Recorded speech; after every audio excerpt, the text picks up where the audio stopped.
Nagtulakan, duruan at humantong pa sa panunutok ng baril ang pagtatalo ng 4 na lalaki sa Quezon City. Nag-ugat lang daw yan sa relasyong di matanggap ng isang pamilya. Nasa frontline ng balitang yan si Hannibal Talete.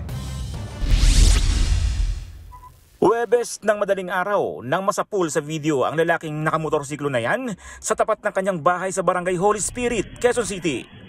Bumaba siya at pumasok sa bahay. Ilang saglit pa, may dumating na 2 motorsiklong may 3 sakay. Lumabas ang naunang rider kasama ang kanyang nobya. Tila kinompronta ng dumating na grupo ang lumabas na lalaki. Umawat ang nobya pero nagduduruan at nagtutulakan ang mga nag-aaway na lalaki.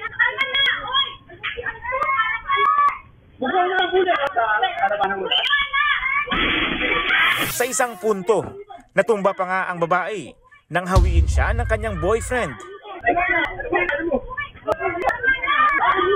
Ilang saglit pa, naglabas ng baril 2 sa mga magkasamang lalaki at tinutukan ang magnobyo. Napatakbo ang 2 pabalik sa loob ng bahay. Tensyonado pa rin sa lugar nang rumisponde ang mga taga-barangay at mga pulis.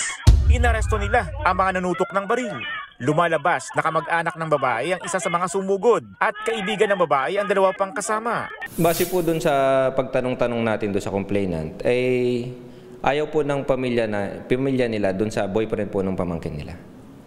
Kaya hindi siguro tanggap nitong boyfriend, kaya nagkaroon po ng ganong insidente. Nahulihan ang mga suspect ng 2 baril na kargado ng mga bala at isang gun replica. Tumanggi nang magbigay ng pahayag ang mga suspect. Sir, sa korte na lang po natin pag-usapan, sir.